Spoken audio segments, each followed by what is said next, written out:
நம் பாசமிகு இணை முதல்வர் அவர்களே, ஆசிரியர் இல்லாத நண்பர்களே, உங்கள் அனைவருக்கும் வணக்கம். முதல்ல ஈஸ்டர் பெருவிழா வாழ்த்துக்கள். Easter greetings. எஸ், யாரோ பேசும்போது சொன்னாங்க, நீங்களா 2 மகிழ்வும் இருக்கிறது, மிகவும் வருத்தமாகவும் இருக்கிறது என்று சொன்னார்கள். ஆமாம், மகிழ்வாகவும் இருக்கிறது. மகிழ்வோட வருத்தம் இருக்கிற மாதிரி நான் நினைக்கிறேன். குறிப்பாக உங்களுடைய நாட் டச்சிங் ஃப்ரெண்ட்ஸ் எல்லாத்தையும் மேடையில் இருக்கிறவங்க பார்க்கும்பொழுது, சாரு நிறையா பேருக்கு இந்த ப்ரோக்ராம் ஆர்கனைஸ் பண்ணியிருக்காரு. இன்னைக்கு சார் இந்த சேரில் உட்காந்துருக்கிறாரு. அதை மாதிரி நிறைய 5 பேர் இருக்கிறாங்க. ஆகவே முதலில் உங்கள் சார்பாக அவர்களுக்கு பாராட்டுகளை தெரிவித்துக் கொள்கின்றேன். தேங்க்யூ சொல்லிக்கொள்கின்றேன். நன்றி நன்றி. இவர்கள் 5 நினைக்கும் பொழுது Pushparaj sir, Arokiya Joseph sir, திருமதி Shanthi ma'am, Leo Sagayaraj sir, Maria Michael sir, 5 பேரை நினைக்கும் பொழுது உண்மையிலேயே அர்ப்பணிப்பு நிறைந்தவர்களாக பார்க்கிறோம். 5 பேருமே அவர்களுடைய துறையில் நான் பல ஆண்டுகளாக பார்த்து கொண்டிருக்கிறேன். 5 பேரையும் 26 வருடங்களுக்கு முன்பாக சேர்ந்ததிலிருந்து இடையில ஒரு 6 வருஷம் வெளியே போனேன். மற்றபடி தொடர்ந்து பார்த்து கொண்டிருக்கின்றேன் அவருடைய அர்ப்பணிப்பு திறமையை. மிகவும் அர்ப்பணிப்பானவர்கள், கொடுத்த பணியை சிறப்பாக செய்பவர்கள். யாராக இருந்தாலும் சரி, சார் தெரியும், உங்களுக்கு சார் தெரியும், அதே மாதிரி ஒவ்வொருத்தரும் தெரியும். சிறப்பாக அர்ப்பணிப்போடு, நிறைவாக, மன மகிழ்ச்சியோடு, எல்லாத்தோடு ஒத்திசைவாக செய்யக்கூடியவர்கள். அது இன்னொரு முக்கியமான விஷயம். ஆகவே அவர்களுக்கு பாராட்டுக்களை தெரிவித்துக் கொள்கின்றேன். சிறப்பாக சாரை பற்றி கண்டிப்பாக, புஷ்பராஜ் சாரை பற்றி கண்டிப்பாக சொல்லி ஆகணும். ஏன்னா அவரோட நான் நீண்ட நாள் மிகவும் நெருக்கமாக பயணித்திருக்கிறேன். அது மாதிரி ஆரோக்கிய ஜோசப் சாரோடையும். புஷ்பராஜ் சார் ஒரு நிறையா விஷயம் சொல்லணும். ஏன்னா அவர்கிட்ட நிறையா விஷயம் நான் கற்றுருக்கிறேன். ஏன்னா ஆஃபீஸில் நாங்கள் பிரின்சிபலாகவும் செக்ரட்டரியாக இருக்கும்போது எங்களுக்கு ரூல்ஸ் அவ்வளவு தெளிவாக தெரியாது. தெரியும், ஆனால் தெரியாது. ஆனால் அதை தெளிவுபடுத்துவார் சார் தான். சார் நமக்கு மட்டும் இல்லை, ஆர்ஜேடி ஆஃபீஸ்க்கே தெளிவுபடுத்துவார். அவங்களே சந்தேகம் இருந்தால் யார்கிட்ட கேட்பாங்க? சார் தான் கேட்பாங்க. அது இளங்க சேவைக்கு தெரியும், வேற யார் உங்களோட கூட ஒர்க் பண்ண பல பேருக்கு தெரியும். அங்கே டவுட் இருந்துச்சுன்னா புஷ்பராஜ் சார் இதை எப்படி செய்யணும் என்னன்னு கேட்பாங்க. நம்ம கல்லூரியில் நடந்த ஒரு 2-3 நிகழ்வு மட்டும் நான், நிறையா இருக்குது, அது நேரம் கருதி சுருக்கமாக சொல்கிறேன். ஒன்று, நம்ம இந்த ஹெரிட்டேஜ் ஸ்டேட்டஸ் வாங்கணும்ல, அப்போ அதுக்கு சர்க்குலர் வந்திருக்குது, அப்ளை பண்ணலாம்னு சொல்லி. அப்ளை பண்ணதுக்கு உட்காந்து பேசிகிட்டு இருக்கோம். நான் துணை முதல்வர் ஃபாதர் ஆண்ட்ரூ இருந்தாங்க, அப்புறம் ஃபாதர் செபாஸ்டியன் ஆனந்த் இருந்தாங்க செக்ரட்டரியா. எல்லோரும் உட்காந்து பேசிகிட்டு இருக்கோம். நாங்கள் வேற ஒரு ஐடியாவில் இருக்கிறோம். சார் தான் ஒரு 4-5 தடவை இந்த சர்க்குலரை பார்த்துட்டு, ஃபாதர் இந்த சர்க்குலர் இதை அர்த்தம் கொள்ளலை ஃபாதர், இந்த மீனிங் இல்லை, இதில் மீனிங் போட்டோம்னா வராது ஃபாதர், பார்த்துக்கோங்க, அதனால் இப்படிலாம் செய்யலாம் அப்படின்னு சொல்லி ஒரு பெரிய டிஸ்கஷனில் காரசாரமாகவும் இருந்தது.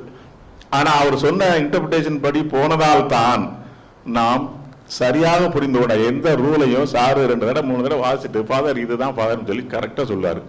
நாங்கள் அது பிறகு உட்காந்து, நான் father Andrew, father Sebastian Anand, நாங்கள் அப்புறம் சாரோட உட்காந்து இன்னொரு டீம் இருந்துச்சு, சிறப்பாக உட்கார்ந்து எழுதணும். தயாரிப்பிலே முழுவதுமாக ஃபாதர் இப்படி செய்யலாம். ஏன்னா அதுக்கு நான் தான் முழு பொறுப்பை ஆண்ட்ரூ ஃபாதர் என்கிட்ட விட்டுருந்தார், வைஸ் பிரின்சிபல்னால, ப்ளஸ் எஸ்டி டிபார்ட்மெண்ட் ஹெச்ஓடினால, ஹெரிட்டேஜ் ஸ்டேட்டஸ்னால ப்ரோக்ராம்ஸ் நடத்ததாக இருந்துச்சு, அதுக்கும் பணம் ஒதுக்கியிருந்தாங்க.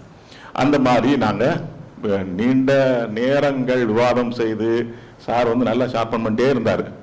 அப்போ அதனால தான் ஆண்ட்ரூ ஃபாதர் ப்ரெசென்ட் பண்ணும்போது நாங்கள் 3 பேர் போனோம். அதில் அவங்க 10 நிமிஷத்துக்கு மேலே எங்களுக்கு கேள்வி ப்ரெசென்ட் பண்ணே விடலை. தேங்க்யூ கோகட்டாங்க. மற்றவங்களாம் 1/2 மணி நேரம் பேசிட்டு இருந்தாங்க. மற்ற காலேஜ், அதெல்லாம் அமெரிக்கன் காலேஜ், பிரசிடென்சி காலேஜ், இது மெராஸ் கிறிஸ்டியன் காலேஜ், யாருக்கும் கிடைக்கல. ஆக அதுக்கு நிறைய பெர்சன்டேஜ் காரணம்னா சார் ஒரு முதற் காரணம் என்று நான் சொல்ல விரும்புகின்றேன். 2வது, இதே மாதிரி நிறையா நேக் சமயத்தில் பார்த்துருக்கிறேன். சார் சொல்லுவார், ஃபாதர் இந்த இப்படி செஞ்சால் அப்படி நல்லா இருக்கு ஃபாதர். ஏன் சார் சொல்கிறீங்க? இது வேலை சார். ஃபாதர் வேலை தான் ஃபாதர், ஆனால் இப்படி செஞ்சால் தான் கிடைக்கும் ஃபாதர், இப்படி செய்யணும் ஃபாதர். எல்லா டிஸ்கஷன்ஸ்லேயும் சார் இருப்பார். எல்லா டிஸ்கஷன்லையும் சில நாள் நிறையா மணி நேரம் உட்காந்து பேசியிருக்கோம். உண்மையில சார் அழுத்து போகாமல் ஒன்றும் கோவிச்சுக்கலாம சொல்லுவார். சொல்லிட்டு ஃபாதர் அதுக்கு மேலே நீங்கள் முடிவு எடுத்துக்கோங்க ஃபாதர் ஒதுங்கிடுவார். அந்த மெக்னானிமிட்டி உண்மையிலே பெரிய விஷயமா இருக்கும். அது மாதிரி நிறைய விஷயங்களை நான் சாரிடம் கற்றுக்கொண்டிருக்கேன். தெளிவான நுணுக்கமாக, ரொம்ப நுவான்ஸ்டாக பார்க்கணும்னு சொல்லுவோம்னா நுணுக்கமாக பார்த்து சொல்லக்கூடியவர். அதே மாதிரி ஜேவியர் சொன்ன மாதிரி எல்லாத்தையும் ரொம்ப ஒத்திசைவாக அலட்டி பேச மாட்டார், ஆனால் ஃபேமாக இருப்பார். சார் ரூல்னா ரூல் தான், சரிங்களா? உங்களுக்கு தெரியும், ஏற்கனவே ரிட்டையர்டான 12 டீச்சிங் ஸ்டாஃபுக்கு ஜூனியர் கெட்டிங் மோர் பே அப்படிங்கிற பிரச்சனை வந்தப்போ சார் கராராக சொல்லிட்டாரு. சரின்னு சொல்லி முடிவு எடுத்தாச்சு. நான் அவர் 12 வரைக்கும் வருத்தம். அவர் சொல்லிட்டாரு, சார் இந்த மாதிரி இருந்தால் தான் இப்போ தான் போவோம், இப்படி தான் ஆகும், எல்லாம் திருப்பி அனுப்புவாங்க பார்த்துக்கோன்ட்டாங்க. நம்ம செஞ்சது தான் எல்லா கல்லூரிக்கும் முன்மாதிரியாக இருந்தது.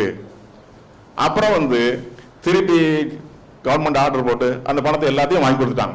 எல்லாத்தையும் சார் தான் அதுக்கு முன்னணியிலன்னு செஞ்சார். எல்லாரும் தேவர் கிரேட்ஃபுல் டீம். அதே மாதிரி அப்பாயின்மெண்ட்ஸ் விஷயத்துலையும் இப்போ ரீசெண்டாக அப்பாயின்மெண்ட் போட்டேன். அந்த 15 ஸ்டாஃபும் சரி, அதுக்கு முன்னால் ஒரு 4 பேர் அங்கே பேசுகிறாங்க தெரிஞ்ச உடனே ஃபாதர் உடனே இந்த ரெக்கார்டெலாம் ரெடி பண்ணிடுவோம்னு சொல்லி ஜேவியரும் சாரும் சேர்ந்து உடனே அன்னைக்கே ரெடி பண்ணி கையில் ரெடியாக வச்சுருக்குறோம். அங்கேருந்து ஓரலாக இன்ஃபர்மேஷன் வந்தோடனே அனுப்பிட்டோம். அதே மாதிரி உங்கள் கேசஸ்க்கு அங்கே லாயர்கிட்ட போய் சார் தான் நிறைய ஆர்கியூ பண்ணி பேசினார். அப்போ சார் இல்லை சார், இது அந்த ரூல் வர்றதுக்கு முன்னாலே போட்டாச்சு சார். அவனா சார் இது எப்படி சார் எடுப்பாங்க சார், ஒரு வாரத்துக்கு முன்னால் அப்பாயின்மெண்ட் போட்டிருக்கீங்கிறாரு. இல்லை சார் போட்டாச்சு சார். இல்லை அனுப்பிட்டு சார். ஆக அந்த கேஸ் நம்ம ஜெயிச்சு வந்துச்சு. திருப்பியும் அவங்க அப்பீல் போயிருக்கிறாங்க. அந்த மாதிரி மிகவும் அக்கறையோடும் கல்லூரி மேல் 100% லாயல்ட்டி, கொஞ்சம் கூட இது இல்லாமல் லாயல்ட்டி உள்ள ஆள்னா சார் ஒரு ஆள். நிறைய பேர் இருக்கிறீங்க, அது சார் ஒரு ஆள். அதனால் அவருக்கு உண்மையிலேயே பாராட்டுக்களை தெரிவித்துக் கொள்கின்றேன். நம்பகமான ஆள். ஃபாதர் இப்படி செய்யலாம், ஃபாதர் அப்படி செய்யலாம், ஃபாதர் அப்படி செய்யலாம், ஃபாதர். பெரும்பாலும் 99% அவர் ஏதாவது சொன்னார்னா அதில் தப்பாக இருக்காது ஆர்ஜேடி ஆஃபீஸ்லேருந்து. அதே மாதிரி தலைவர் இருக்கார், சார் இருக்கார், ஆர்கே ஜோசப் இருக்கிறாரு. உண்மையிலேயே மிகவும் சிரிப்பாக எல்லோரோடையும் நல்லா பழகி தெளிவாக, அவருடைய ஏரியாவில் சார் ரொம்ப தெளிவாக லீவ் பர்டிகுலர்ஸ்லாம் சார்ட்ட தான் கேட்பேன். சார் இந்த லீவை எப்படி 2 பேரும் வாங்க, இதை எப்படி சேங்ஷன் பண்ணலாமா, இந்த ஃபேக்கல்ட்டிக்கு இந்த சாருக்கு இது எதுவும் ப்ராப்ளம் ஆகுமா, ஜேடி ஆஃபீஸ்க்கு ப்ராப்ளம் ஆகுமா? ஏன்னா நம்ம நம்ம ஸ்டாஃபை ப்ரொடெக்ட் பண்ணுறோம், உங்களை ப்ரொடெக்ட் பண்ணுறோம். நம்ம காலேஜில் இருந்து ஏதோ அவங்ககிட்ட இருந்து கோயில் வரக்கூடாது, ரிஜெக்ட் பண்ணி வரக்கூடாது, அல்லது இது ஏன் செஞ்சீங்கன்னு வரக்கூடாதுனால ரொம்ப தெளிவாக 2 பேரும் செய்தார். அதே போல தான் லியோ இருக்கிறாரு. தெளிவான ஆள், நல்லா ஒர்க் பண்ண, நல்ல தெளிவாக அர்ப்பணிப்போடு ஒர்க் பண்ணி வேலை செய்து கொண்டிருக்கிறார். அன்றைக்கி நான் சாயந்தரம் 5:30 6 மணிக்கோ போகிறேன், 5:30 உட்காந்து ஒர்க் பண்ணிக்கிட்டு இருந்தாங்க. மிகவும் சந்தோஷமாக இருந்தது. அது மாதிரி அம்மாவை பற்றி சொல்ல தேவையில்லை, உங்களுக்கு தெரியும், நிறையா பேருக்கு தெரியும். மிகவும் பொறுப்பாக லைப்ரரியில் இருந்து சிறப்பாக செய்து கொண்டிருக்கின்றார்கள். அம்மாவுக்கும் நன்றியும் பாராட்டையும் தெரிவித்துக் கொள்ள. இன்னும் மரியமைக்கெல்லாம் அதே மாதிரி தான் சிரித்த முகத்தோடு அங்கே இருந்து செய்துக்கலாம். ஆகவே ஒவ்வொருவருக்கும் ரொம்ப நன்றி சொல்லிக் கொள்கின்றோம். நாங்கள் உங்களோடு இருக்கின்றோம், உங்களுக்காக ஜபிக்கின்றோம் சார். ஆமாம், வாங்க, எப்போனாலும் நம்ம கல்லூரிக்கு வாங்க, எங்களுக்கு நம்ம ஆளுகளுக்கு நல்லா உதவி செய்யுங்க என்று கேட்டுக்கொண்டு விடுகிறேன். நன்றி, வணக்கம்.